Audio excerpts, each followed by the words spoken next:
Welcome to education 360 degree. आइए चर्चा कर लेते हैं पर्यावरण के मुद्दों पर भारत का क्या रुख है। देखिए, पर्यावरण के मुद्दों को लेकर भारत एक बहुत अहम और प्रमुख भूमिका निभाता है, क्योंकि हम लोगों ने क्योटो प्रोटोकॉल जो 1997 में हुआ था जापान में, हमने इस पर हस्ताक्षर अगस्त 2002 में कर लिए थे। और हमने ये माना कि भाई देखिए, पर्यावरण साझी संपदा जरूर है, लेकिन पर्यावरण को बचाए रखने के लिए सभी राष्ट्रों की, सभी देशों की अलग अलग जिम्मेदारियां हैं। और इस नियम का, कौन सा नियम, साझा लेकिन अलग अलग जिम्मेदारियां, इस नियम का फॉलो अप किया जा सके, इसीलिए भारत ने क्योटो प्रोटोकॉल 1997 पर अगस्त 2002 में सिग्नेचर कर दिए थे। अब देखें, भारत आखिरकार क्या मानता है कि पर्यावरण को जो क्षति पहुंच रही है, पर्यावरण को जो नुकसान हो रहा है, उस पर भारत का जो मानना है, भारत का रुख है, वो ये है कि देखिए, पर्यावरण को जो नुकसान सबसे ज़्यादा पहुंचा इतिहास के अंदर, सबसे ज़्यादा नुकसान पर्यावरण को औद्योगिकरण के दौर में पहुंचा था। और औद्योगिकरण एक ऐसा युग रहा जिस समय विकसित देशों ने बहुत ज़्यादा औद्योगिकरण किया, इंडस्ट्रियलाइजेशन हुआ इस समय, और इतना ज़्यादा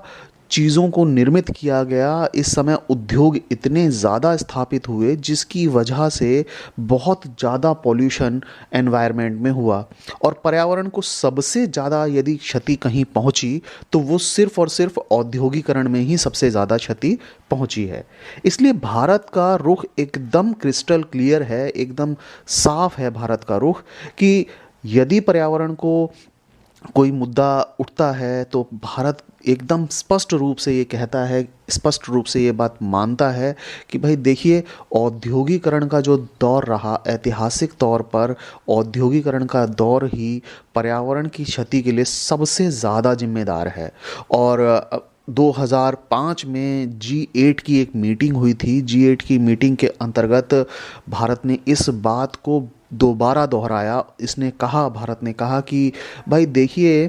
पर्यावरण को जो क्षति पहुंच रही है और पर्यावरण में कार्बन उत्सर्जन जो हो रहा है, इस कार्बन उत्सर्जन में विकसित देशों का रोल बहुत ज़्यादा है। क्यों? क्योंकि देखिए, विकसित देशों की जनसंख्या जरूर कम है, विकसित देशों में पॉपुलेशन कम है, जिस हिसाब से उस पॉपुलेशन की ज़रूरतों को पूरा करने के लिए औद्योगिकरण वहाँ किया गया है, इंडस्ट्रियलाइजेशन वहाँ किया गया है, वो बहुत ज़्यादा है। और उस इंडस्ट्रियलाइजेशन की वजह से, उस औद्योगिकरण की वजह से, उस मशीनी युग की वजह से जो हमारे विकसित देश हैं, उन विकसित देशों का प्रति व्यक्ति कार्बन उत्सर्जन में योगदान विकासशील देशों की तुलना में कहीं ज़्यादा है। और भारत का रुख एकदम स्पष्ट है। भारत तो ये भी मानता है कि यदि 2000 के आंकड़ों की बात करें, सन 2000 के आंकड़ों के हिसाब से भारत का जो प्रति व्यक्ति कार्बन उत्सर्जन था वो मात्र 0.9 टन था, यानी 0.9 टन प्रति व्यक्ति का कार्बन उत्सर्जन भारत का था। और भारत ये बात मानता है कि अगर मान लेते हैं हम, जिस तेज गति से औद्योगिकरण कर रहे हैं, क्योंकि देखिए, इस समय भारत में, चीन में, ब्राज़ील जैसे देशों में बहुत ज़्यादा औद्योगिकरण हो रहा है। अब हम लोग उद्योगों को बहुत विकसित करने का प्रयास कर रहे हैं, क्योंकि हमारी जनसंख्याएं ज़्यादा हैं। हमारी जनसंख्याओं की जो आवश्यकताएं हैं, उन आवश्यकताओं की पूर्ति करने के लिए हमें कहीं ना कहीं उद्योग स्थापित करके उनकी ज़रूरतें पूरी तो करनी पड़ेंगी ना। अब उस पूर्ति के लिए हम औद्योगिकरण पर बहुत ज़्यादा फोकस कर रहे हैं और उद्योगों को लगा रहे हैं ताकि जनसंख्या की ज़रूरतें पूरी हो सकें। यदि हम इसी तेज गति से औद्योगिकरण करते रहें तो उसके बावजूद हमारा जो प्रति व्यक्ति कार्बन उत्सर्जन होगा, अगर हम अंदाज़ा लगाएं, एक अंदाज़ा है, एक अनुमान है कि 2030 तक हम कितना कार्बन उत्सर्जन करेंगे। 2000 के आंकड़े के हिसाब से, सन 2000 के आंकड़े के हिसाब से हमारा प्रति व्यक्ति कार्बन उत्सर्जन है 0.9 टन, 0.9 टन। लेकिन अगर हम जिस हिसाब से, जिस तेज गति से औद्योगिकरण कर रहे हैं, यदि इसी तेज गति से औद्योगिकरण करते रहे तो सन 2030 में हमारा जो प्रति व्यक्ति कार्बन उत्सर्जन होगा वो 1.6 टन होगा, यानी 1.6 टन के हिसाब से प्रति व्यक्ति पर कैपिटा हम लोग कार्बन उत्सर्जन करेंगे। और ये एक बहुत अहम आंकड़ा है, क्योंकि देखिए, विकसित राष्ट्रों की जनसंख्या कम है, लेकिन उन्होंने औद्योगिकरण किया, उन्होंने बहुत ज़्यादा मशीनों का इस्तेमाल किया, बहुत ज़्यादा उद्योग लगाए व्यापार करने के उद्देश्य से, लाभ कमाने के उद्देश्य से, जिसके कारण हमारे पर्यावरण को बहुत ज़्यादा नुकसान हो रहा है। और पर्यावरण को जब नुकसान हो रहा है तो ये अब जब पर्यावरण को स्वच्छ रखने के योगदान में अलग अलग जिम्मेदारियों का जो नियम है, उस नियम को फॉलो करने में बहुत पीछे नज़र आ रहे हैं। तो अब भारत का स्पष्ट रूप से ये मानना है कि भाई देखिए, विकासशील जो देश हैं उनकी जनसंख्या ज़्यादा है, हमने मान लिया। हमारी जनसंख्या ज़्यादा होने के कारण हम उन जनसंख्या के लोगों को, हम उन लोगों की आवश्यकताओं की पूर्ति के लिए कहीं ना कहीं उद्योगों का सहारा तो लेंगे ना। उनकी ज़रूरतें पूरा करने के लिए कहीं ना कहीं औद्योगिकरण के सहारे ही हम उनकी ज़रूरतों को पूरा कर पाएंगे। तो ऐसे में पर्यावरण जब हमारा साझा संपत्ति है, लेकिन अब हमारी जिम्मेदारी, देखो नुकसान आपने, मतलब विकसित राष्ट्रों ने औद्योगिकरण के दौर में ज़्यादा नुकसान पहुंचाया पर्यावरण को, तो अब पर्यावरण को संभालने की जिम्मेदारी, पर्यावरण को बचाए रखने की जिम्मेदारी भी ऐसे राष्ट्रों की ज़्यादा होगी, ना कि विकासशील राष्ट्रों की। तो ऐसे में हमारी अलग अलग जिम्मेदारियां हैं, लेकिन इसमें भी भारत का ये मानना है कि भाई विकसित जो राष्ट्र हैं, इनकी जिम्मेदारी आज भी ज़्यादा बनती है। क्यों? क्योंकि अब पहले तो इन्होंने इंडस्ट्रियलाइजेशन के दौर में पर्यावरण को पूरी तरह क्षति पहुंचा दी, पूरी तरह नुकसान पहुंचा दिया, और अब जब पर्यावरण को बचाए रखने के मुद्दे पर बात होती है तो ये अलग अलग जिम्मेदारियों के नियम से कहीं ना कहीं भागते हैं। ये मानते हैं कि सबकी जिम्मेदारियां एक जैसी हैं, सबको एक बराबर जिम्मेदारियां निभानी होंगी पर्यावरण को बचाए रखने के लिए। इसके बाद देखिए, भारत, एक बहुत अहम बात यह है भारत का पर्यावरण के मुद्दों को लेकर कि भारत बाध्यकारी जो प्रतिबद्धताएं हैं उन्हें शुरू करने के बारे में पर्यावरण के मुद्दे में एक यूनाइटेड नेशंस फ्रेमवर्क ऑन हुआ था, UNFCCC। इसके साथ अपनी चर्चा के विषय में पूरी तरह से सतर्क है, और इंडिया के अंदर, भारत के अंदर पूरी तरह से उन नियम कायदे कानूनों के हिसाब से ही चल रहा है जो पर्यावरण को बचाए रखने के लिए जिम्मेदार हैं। और इसी कड़ी में भारत ने राष्ट्रीय जो ऑटो फ्यूल पॉलिसी है, राष्ट्रीय ऑटो ईंधन नीति, उसे बिजली अधिनियम जो बनाया गया था इस इलेक्ट्रिसिटी एक्ट सन 2003 में, और बायोडीजल पर राष्ट्रीय मिशन की शुरुआत करके जो वैश्विक प्रयास हैं पर्यावरण को बचाए रखने के लिए, उन प्रयासों में कहीं भी किसी भी तरीके से पीछे नहीं हैं, और पूरी तरह से उन वैश्विक प्रयासों में अपना रोल निभा रहा है। यदि हम राष्ट्रीय ऑटो फ्यूल पॉलिसी की बात करें, राष्ट्रीय ऑटो ईंधन नीति की बात करें, तो ये बात बिल्कुल स्पष्ट है कि सन 2001 के अंदर हमने एनर्जी कंजर्वेशन एक्ट बना लिया था, और उस एनर्जी कंजर्वेशन एक्ट के अंदर हम लोगों ने एनर्जी कंजर्वेशन की बात करी। ऑटो फ्यूल के अंदर हमने ऐसे फ्यूल इस्तेमाल करने की बात करी कि ग्रीन एनर्जी जिससे इस्तेमाल की जा सके। हमने 2003 में इलेक्ट्रिसिटी एक्ट बनाया, बिजली अधिनियम बनाया, और इस 2003 के इलेक्ट्रिसिटी एक्ट के अंदर हमने ग्रीन एनर्जी पर चर्चा करना शुरू करी, हमने ऐसी एनर्जी पर चर्चा करना शुरू करी, हमने ऐसे नियम कायदे कानून तैयार कर लिए जिससे हम रिन्यूएबल एनर्जी का इस्तेमाल कर सकें, रिन्यूएबल जो एनर्जी है। साथ ही साथ हमने इसी तरह के बहुत सारे नियम कायदे कानून बनाए हैं, और हम ये मान सकते हैं आज के दौर में कि भारत पर्यावरण संबंधी मुद्दों पर कहीं भी किसी भी हाल में पीछे नहीं है, और जो वैश्विक स्तर पर प्रयास किए जा रहे हैं पर्यावरण को बचाए रखने के लिए, उन मुद्दों में बहुत अहम भूमिका निभा रहा है। और भारत के अंदर इस प्रकार की नीतियां, इस प्रकार के कायदे कानून बनाए जा रहे हैं जो पर्यावरण को बचाए रखने के लिए पूरी तरह से प्रयासरत हैं। अब देखिए, जो वैश्विक स्तर पर पर्यावरण बचाए रखने के लिए जो प्रयास चल रहे हैं, उन प्रयासों में पर्यावरण आंदोलन बहुत सारे चल रहे हैं, वन बचाने के आंदोलन चल रहे हैं, बांध विरोधी आंदोलन चल रहे हैं। इस प्रकार के जो पर्यावरण आंदोलन हैं, पर्यावरण आंदोलन क्या हैं? पर्यावरण आंदोलन वो आंदोलन हैं जो राष्ट्रीय या अंतर्राष्ट्रीय स्तर पर पर्यावरणीय गिरावट को चुनौती देने के लिए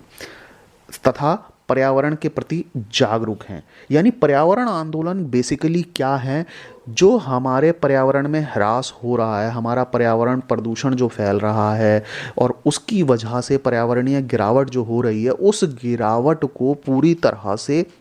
पर्यावरण आंदोलन चुनौती देते हैं। साथ ही साथ पर्यावरण को बचाए रखने के मुद्दों पर बहुत ज़्यादा जागरूक हैं और बहुत ज़्यादा जागरूकता फैलाने का प्रयास पर्यावरण आंदोलन कर रहे हैं। इन आंदोलनों को वन आंदोलन, जल प्रदूषण पैदा करने के लिए खनन और खनिज उद्योगों के खिलाफ और बांध विरोधी आंदोलनों के रूप में अलग अलग बांटा जा सकता है। लेकिन यदि हम माने कि बांध आंदोलन, वन आंदोलन, जल प्रदूषण को रोकने के लिए, खनन रोकने के लिए जो आंदोलन चल रहे हैं, खनिज उद्योगों के खिलाफ जो आंदोलन चल रहे हैं, बांध विरोधी जो आंदोलन चल रहे हैं, ये सभी आंदोलन यदि एक जगह इकट्ठे कर दिए जाएं तो हम ये मान सकते हैं कि ये सभी पर्यावरण आंदोलन हैं और ये सब पर्यावरण आंदोलन का ही एक बहुत अहम हिस्सा है। तो यहाँ हमारे लिए सबसे ज़्यादा इम्पोर्टेंट चीज़ ये है कि जो वैश्विक स्तर पर इस प्रकार के पर्यावरण आंदोलन चल रहे हैं, चाहे वो वन आंदोलन हो, जल प्रदूषण को पैदा करने के लिए खनन रोकने के लिए आंदोलन हो, खनिज उद्योगों के खिलाफ कोई आंदोलन है या बांध विरोधी कोई आंदोलन चल रहा है, तो वो क्या सिर्फ वैश्विक स्तर पर चल रहे हैं, भारत में नहीं चल रहे हैं? तो इसका आंसर है नहीं। भारत में भी पर्यावरण आंदोलन बहुत तेज़ी के साथ चल रहे हैं। यदि हम बात करें नर्मदा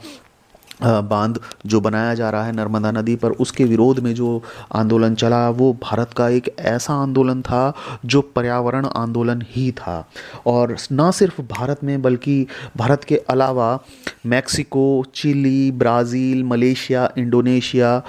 और अफ्रीकी जो महाद्वीप है उसके साथ साथ भारत में भी दक्षिण के जो वन आंदोलनों को भारी दबाव का सामना करना पड़ रहा है। और ये सारी वो कंट्रियां हैं जिनका भी मैंने नाम लिया, ये सारी वो कंट्रियां हैं जहां पर वैश्विक प्रयासों के साथ साथ पर्यावरण आंदोलन भी बहुत तेज़ी से चल रहे हैं। और इन पर्यावरण आंदोलनों के रूप अलग अलग हैं, चाहे वो वन बचाने के लिए हैं, चाहे वो जल प्रदूषण को बचाने के लिए हैं, चाहे वो खनिज उद्योगों के खिलाफ आंदोलन है या फिर बांधों के विरोध में आंदोलन है। लेकिन उन सब का उद्देश्य सिर्फ और सिर्फ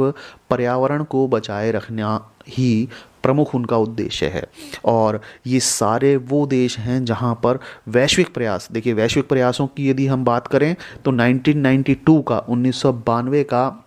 रियो डी जेनेरियो का पृथ्वी सम्मेलन और क्योटो प्रोटोकॉल 1997 जापान में जो हुआ था, ये वैश्विक प्रयास हैं। लेकिन इसके अलावा भी अनेक राष्ट्रों में, अनेक देशों में कहीं ना कहीं इस प्रकार से आंदोलन चल रहे हैं जो कि पर्यावरण को बचाए रखने के लिए चलाए जा रहे हैं। देखिए पर्यावरण आंदोलनों का एक बहुत ऐसा ग्रुप है, पर्यावरण आंदोलनों का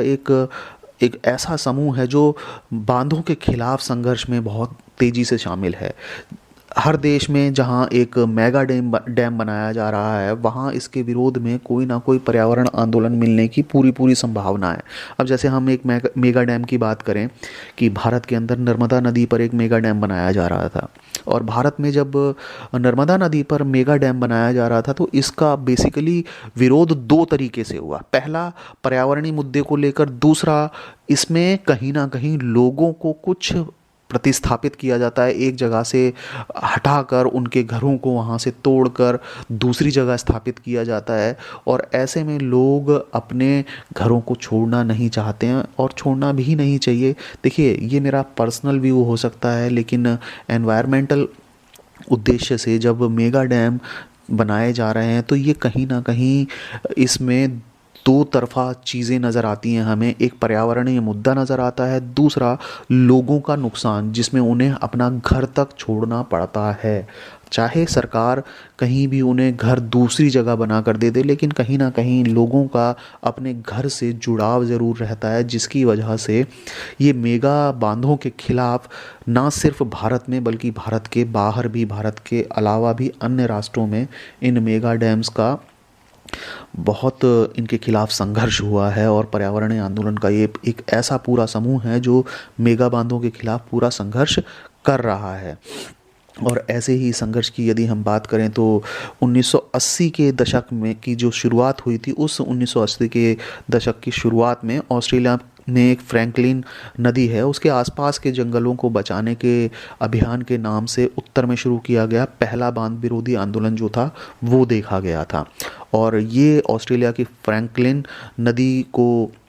और उसके आसपास के जंगलों को बचाए रखने के लिए ऐसा दुनिया में पहला आंदोलन 1980 के दशक की शुरुआत में देखा गया था। और देखिए, जैसा कि मैं आपसे पहले चर्चा कर चुका हूँ कि भारत में भी भाई कुछ प्रमुख बांध विरोधी आंदोलन हुए हैं, और इस आंदोलनों में सबसे इम्पोर्टेंट नर्मदा बचाओ आंदोलन है। और यदि हम पर्यावरणीय आंदोलन की और बात करें कि भारत के अंदर पर्यावरणीय आंदोलन क्या और भी चले हैं, तो चिपको आंदोलन एक ऐसा आंदोलन रहा जो सीधे सीधे वन बचाने के उद्देश्य से,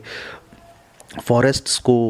बचाने के उद्देश्य से किया गया था, जो कि सीधे सीधे पर्यावरणीय आंदोलन है और पर्यावरण के संरक्षण से संबंधित है और पर्यावरण को बचाए रखने से संबंधित है। तो ये पर्यावरणीय मुद्दों पर भारत का रुख है, जहां भारत कहीं ना कहीं वैश्विक प्रयासों में पूरी तरह से शामिल हो रहा है। और साथ ही साथ वैश्विक प्रयासों के अलावा भारत की जो जनता है उसमें भी कुछ ऐसे लोग हैं जो कि पर्यावरणीय आंदोलन कर रहे हैं, और ऐसे लोग जो पर्यावरण को बचाए रखना चाहते हैं, लोगों में जागरूकता भी फैलाने का काम कर रहे हैं।